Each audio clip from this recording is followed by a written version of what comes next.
Bom dia, meu nome é Vitória Mororó e hoje eu e minha equipe vamos falar sobre esse capítulo chamado de Consumidor Negligente a Cidadão Consciente, uma abordagem com lente comportamental.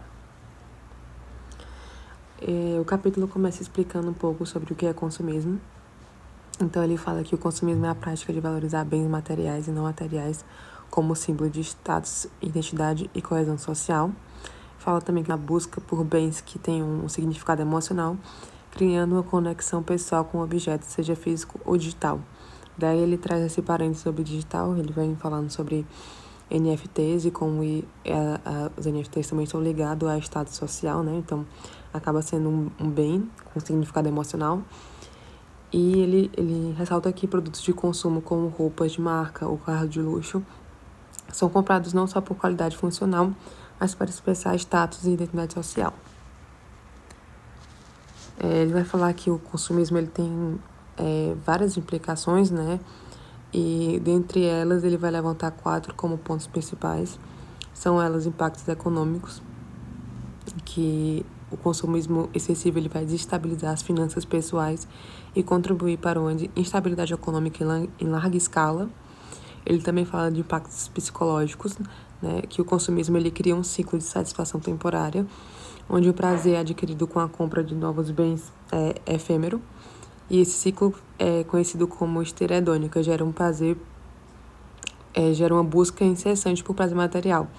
Ou seja, quando você adquire um bem, você vai sentir um prazer momentâneo e logo depois você vai, meio que esse prazer vai se esvair. Então você fica sempre com vontade de possuir um novo bem para continuar sentindo esse prazer. E isso é chamado de esteira hedônica. Ele vai falar sobre os impactos sociais. O consumismo contribui para divisões sociais, já que as pessoas compram produtos de alto valor para manter ou melhorar sua posição social. Esse fenômeno pode gerar desigualdades tanto econômicas quanto sociais.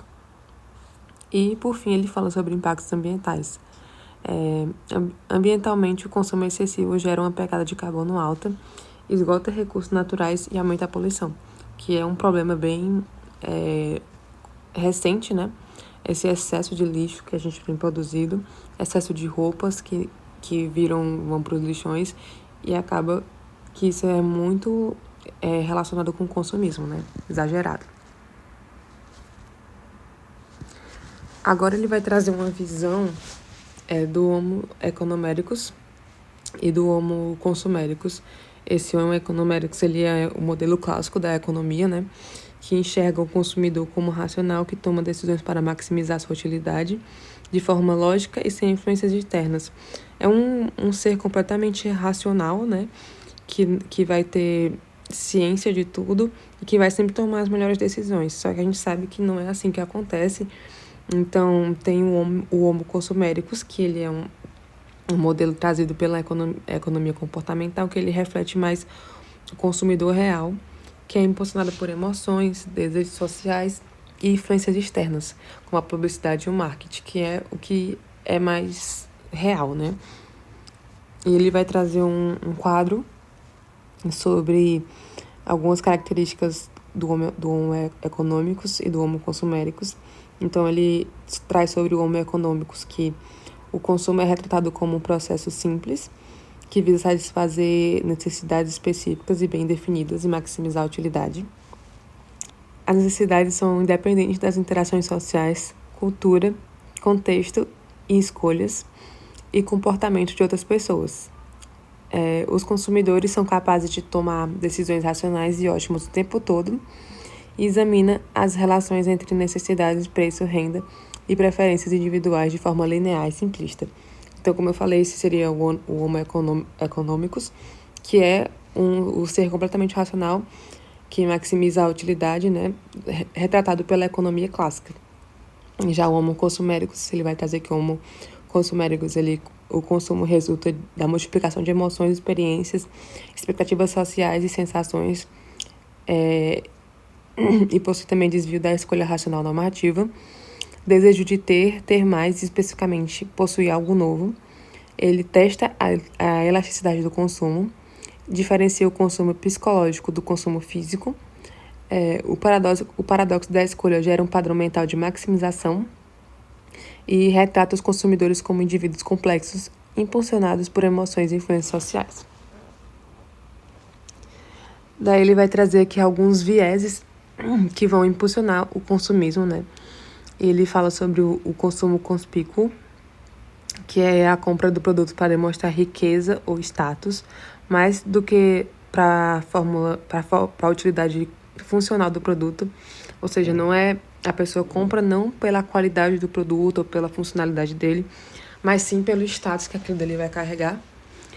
O consumo psicológico, que é o consumo influenciado pelo ambiente, pelas expectativas sociais e pode ser conduzido por mercados e por anúncios. E o efeito de dependência. O mercado ele vai criar esse desejo de possuir coisas novas que ele mesmo vai satisfazer, alimentando um ciclo de consumo. Aí, aqui ele explicou o que é, até agora, né? Ele explicou o que é consumo, ele trouxe os impactos, trouxe a visão do Homo consuméricus e alguns vieses. Agora ele vai falar sobre algumas barreiras que existem para poder chegar para sair do consumo negligente até o cidadão consciente, né? Então, ele vai falar de barreiras estruturais e barreiras comportamentais. E os fatores estruturais vão ser fatores econômicos e sociais, como a falta de educação financeira, rede de segurança social, fácil acesso ao crédito e a abundância de produtos que facilitam o consumo. E ele traz que essas barreiras estruturais elas vão exigir mudanças mais amplas, como reformas políticas ou mudanças de normas sociais. E já os fatores comportamentais, eles são viés psicológicos e sociais que vão afetar diretamente a decisão do consumidor. E esses fatores vão incluir o desejo de status, a influência do marketing e a pressão social, como já trazido anteriormente, né? Esses fatores eles fazem com que o consumidor tome decisões de consumo de maneira mais impulsiva. Agora eu vou passar a vez para o meu colega Fabrício, que ele vai falar um pouco mais sobre as barreiras comportamentais e dar continuidade à apresentação. Olá pessoal, tudo bem? Eu me chamo Fabrício Eric e darei continuidade à apresentação falando das barreiras comportamentais que são socialmente condicionadas. Essas barreiras elas refletem, né, da necessidade humana de ligação social e sentimento de fazer parte de alguma coisa. No entanto, a procura de todas essas ligações elas podem levar a comportamentos de consumo que produzem resultados opostos para o bem-estar. Tal como outros instintos humanos, estes comportamentos evoluíram em condições diferentes, mas eles podem ser organizados para fins lucrativos em contextos modernos. Aí agora eu partirei para alguns exemplos e que vai ficar mais fácil de entender o que são essas barreiras comportamentais. O primeiro é a adaptação hedônica, que basicamente é a ideia de que o nível de felicidade de um indivíduo, né, depois de subir ou descer em resposta a acontecimentos positivos ou negativos da vida, tende a regressar ao ponto em que se encontrava antes dessas experiências. Por exemplo, o nível básico de bem-estar de uma pessoa não é necessariamente neutro do ponto de vista emocional. Ele acaba sendo positivo para a maioria das pessoas, mas não é o mesmo para todos. Uma pessoa ela também pode ter diferentes linhas de base para diferentes aspectos do bem-estar, ou seja, a satisfação geral da vida versus a quantidade de emoções positivas experimentadas, por exemplo. O processo pelo qual os efeitos positivos ou negativos, né, sobre a felicidade, eles se desvanecem com o tempo e é designado por essa adaptação hedônica. Temos tendência para estimar que comprar um carro de luxo novo aumentará a nossa felicidade, mas damos para nós a regressar ao nosso nível inicial de felicidade inicial após algum tempo. Ou seja, você adquire um bem material, por exemplo, e você vai estar muito feliz com aquilo. Só que em um determinado momento você vai regressar para o ponto de onde você estava. Isso serve também para sentimentos negativos, como por exemplo um luto. Você não vai viver essa sensação para sempre. Então você não vai ser triste para sempre. Vai ter um momento que essa tristeza ela vai regressar para o ponto onde estava anteriormente. Essa adaptação hedônica também ela é conhecida como uma esteira, que basicamente você vai, mas você volta. Aí no slide nós temos uma foto que diz só mais um objeto e eu serei feliz. Agora, partindo para o próximo exemplo, a gente tem as normas sociais, que são as regras habituais, né, de comportamento que regulam as nossas interações com os outros. Uma vez que uma forma particular de fazer as coisas se estabelece, como regra geral, ela tende a continuar em vigor, porque seu segmento permite prever como os outros irão se comportar e coordenar melhor o convívio entre diferentes pessoas. Ou seja, são aquelas regras estabelecidas a partir de um comportamento individual que vai se tornando algo público que as pessoas vão fazendo com facilidade.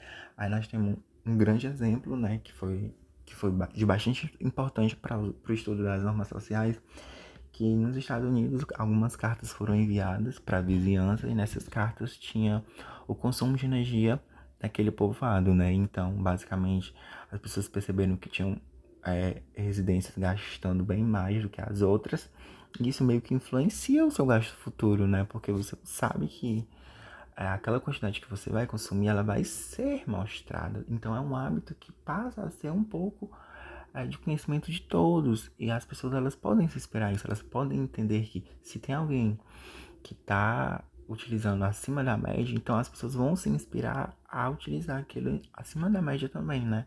E aqui na imagem tem assim, todos fazem, então a gente vai fazer. E também perceberam, né, que essas pessoas, elas mudam o comportamento delas a partir do momento que elas têm noção dessas normas. Então é algo mais condicionado, né? Existe uma condição para aquilo. Aí partindo para a próxima, a gente tem o problema do free rider, que é o problema do carona, né? Que é bastante utilizado na economia, que é uma pessoa que se beneficia de algo sem gastar esforço. O problema do free rider surge porque como os bens públicos eles não são excludentes, ou seja, as pessoas elas possuem um incentivo para não pagar por eles, já que podem se beneficiar deles de qualquer maneira. Se muitas pessoas agirem dessa forma, o bem público ele pode não ser produzido ou pode ser produzido em quantidade insuficiente, já que não haverá recursos para financiá-lo. Aí a gente consegue citar um exemplo muito interessante e até prático que a gente vê bastante durante o curso, que é a iluminação pública, porque imagina uma rua com postes de luz que beneficiam todos os moradores, mas alguns eles podem se recusar a pagar a taxa de iluminação pública, ou seja, a pessoa ela vai ser beneficiada pela iluminação, mas ela vai optar por não pagar. Isso é um problema do carona, porque como tem na imagem, né, presente no slide, tem que dizer assim, porque eu teria que me sacrificar se os outros estão fazendo. Ou seja, é uma ação oriunda da ação de outras pessoas. Por isso que é um problema do carona, porque você pega carona na ação de outra pessoa, mas você não realiza aquela ação, por exemplo. Você realiza o contrário daquela ação. Aí a gente a gente finaliza um pouco, né, dessa parte das barreiras e a gente vai para os viéses cognitivos, que eles vão servir também como barreiras comportamentais, que para além das tendências comportamentais que eu falei anteriormente, numerosos viéses cognitivos mais gerais têm impacto nas escolhas de consumo. Estes vieses referem-se a tendências psicológicas inerentes aos indivíduos e heurísticas que conduzem a desvios sistemáticos da tomada de decisão racional. Alguns dos vieses mais conhecidos que afetam as tendências de consumo serão discutidos a seguir.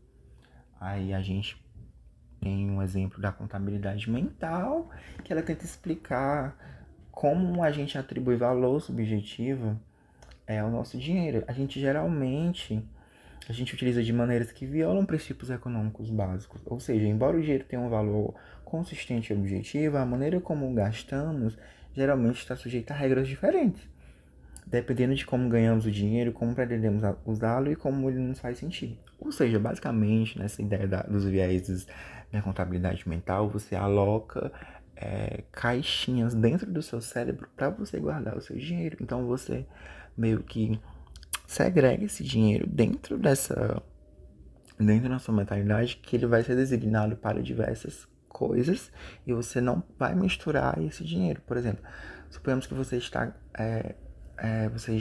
poupando para comprar um carro, um dinheiro para comprar um carro. Só que aí você está passando por uma calçada e você acaba encontrando R$ 100. Só que nesse mesmo dia, um pouco para frente, você acaba descobrindo que você vai ter um jantar com uma pessoa específica.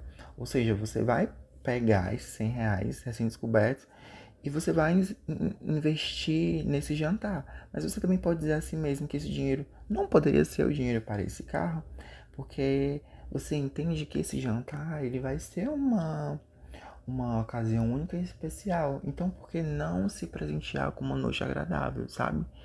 Aí você aloca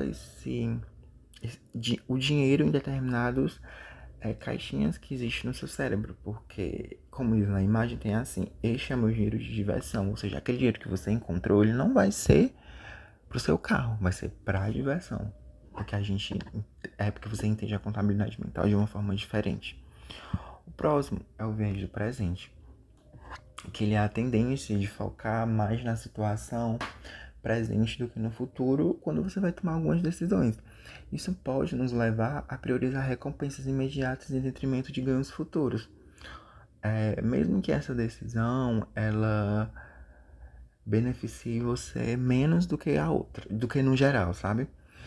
Da mesma forma, o preconceito atual ele pode nos fazer evitar desconfortos de curto prazo, mesmo que isso leve a resultados negativos maiores no longo prazo.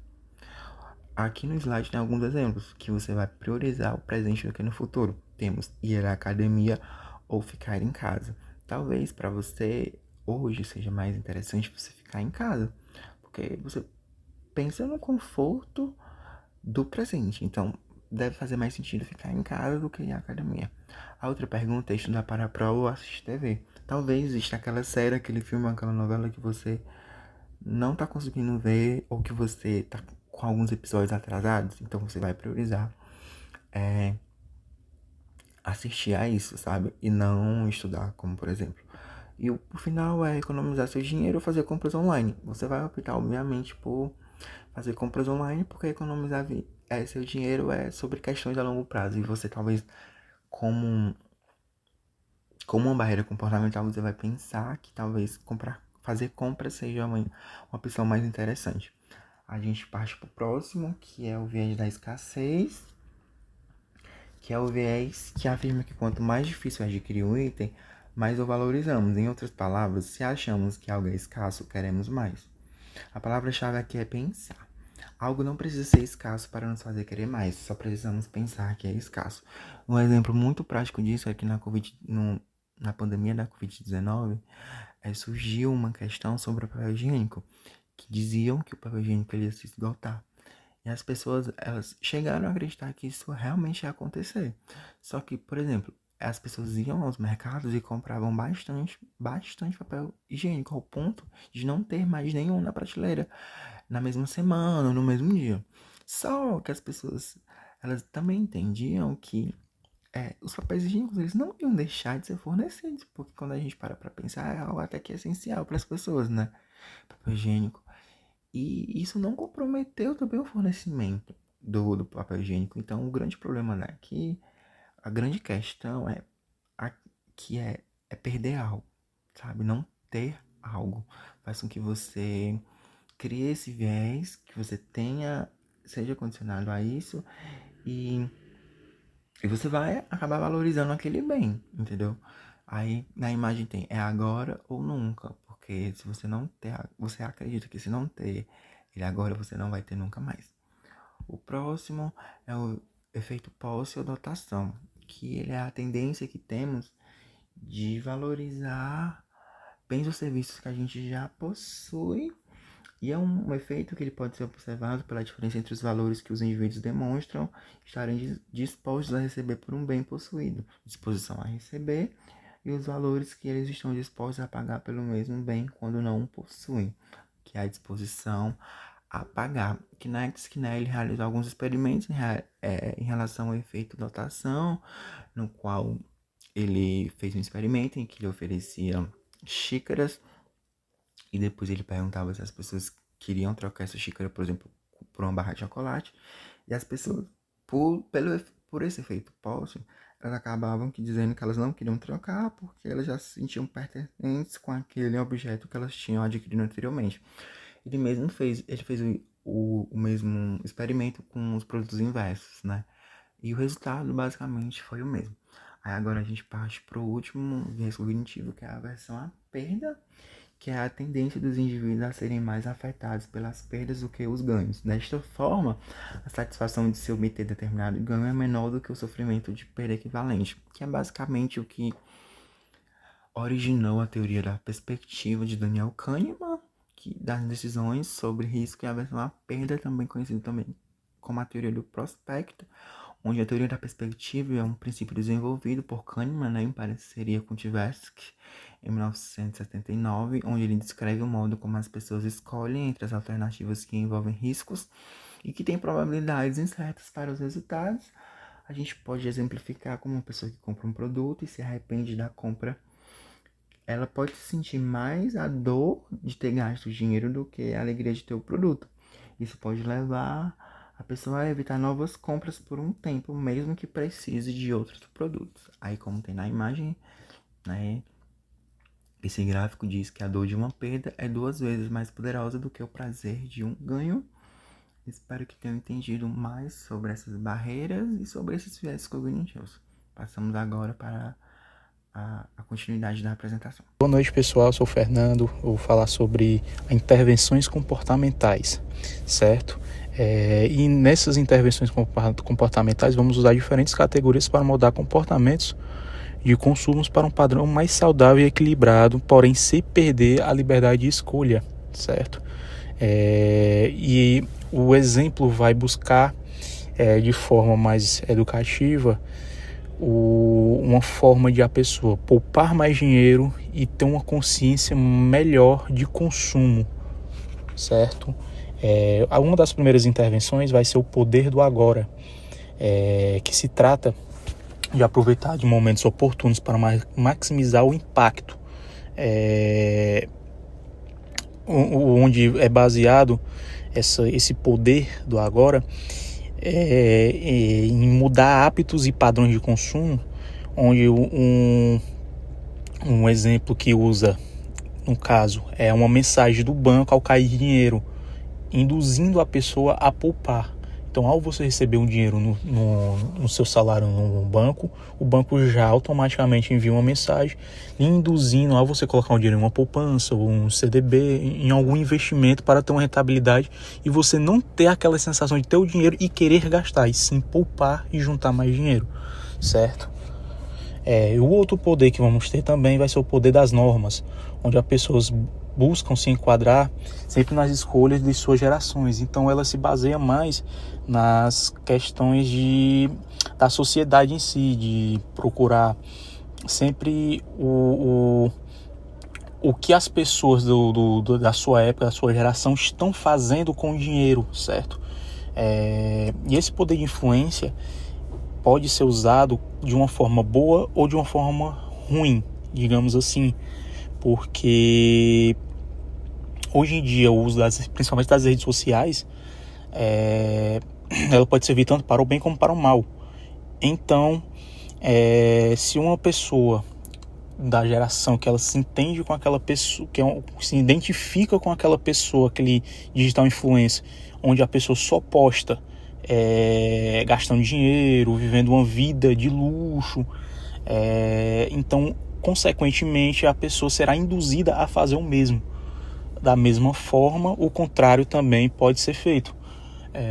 Um digital influencer que faz com que a pessoa poupe mais, ensine, explique e diga e diz os benefícios da pessoa investir e poupar mais, também pode trazer resultados positivos para essas pessoas e diminuir esse consumo exagerado que se tem perante as mídias sociais, né, do mundo digital de hoje em dia, certo? Outro poder que a gente pode citar é o poder das emoções, certo? O poder das emoções consiste em enfatizar o sentimento positivo em poupar e consumo consciente. E também, além desse sentimento bom positivo de poupar e consumo, também esse poder fala sobre as emoções negativas. Um descontrole causa essa sensação ruim, né? O que pode fazer, que é uma sugestão dada pelos autores, no caso, seria ter uma campanha que enfatize, que mostre o quão bom, como a pessoa pode ficar satisfeita em ter, em poupar esse dinheiro, em ter esse investimento, em ter esse gasto consciente, de levar a pessoa a pensar, né? Será que é realmente isso que eu quero gastar?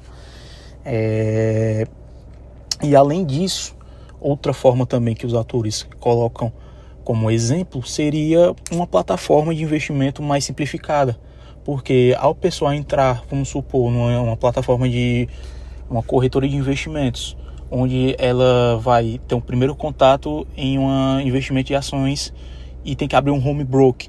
Então é uma sensação bem péssima, que a pessoa vai olhar, não vai entender, então vai dizer, poxa, isso não é para mim. Então até isso dá uma sensação de a pessoa se sente mais confortável, mais apta a investir mais, certo? Outro poder que vamos ter também seria o poder da ação coletiva,